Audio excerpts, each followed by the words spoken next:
You had it once, that pull, that sense of possibility. But over time, life filled the space. Deadlines, obligations, expectations. You haven't lost your fire, you've just stopped feeding it. If you're here, I'm guessing something's still flickering inside you though. A spark that hasn't gone out, but hasn't quite caught fire either. Maybe it shows up when you're doom scrolling or staring out the window or lying in bed wondering if this is really all there is. And maybe you've told yourself when things slow down, you'll get back to it. When the timing is right or when you finally feel ready. But here's what I've realized. Sometimes it's not a blaze that grabs your attention. It's the smell of smoke. A trace of something burning, quiet but undeniable. You don't know where it's coming from.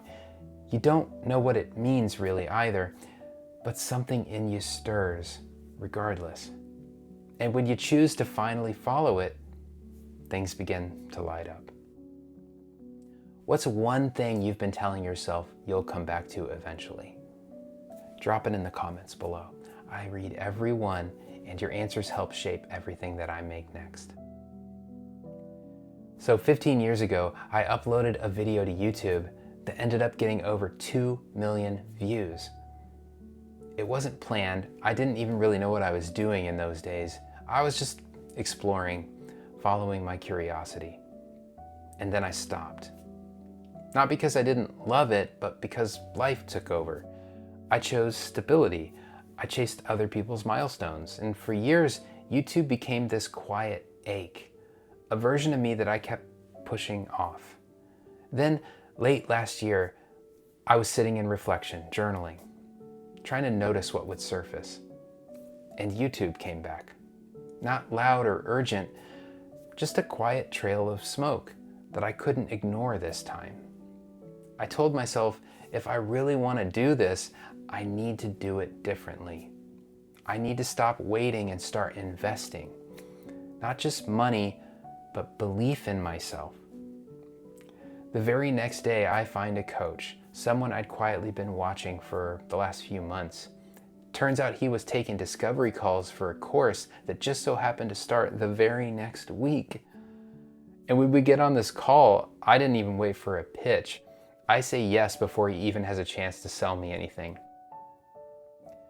5 weeks later, we're on another call. In between, I've written 10 scripts. I've restructured my whole life around the work I now recognize I was born to do.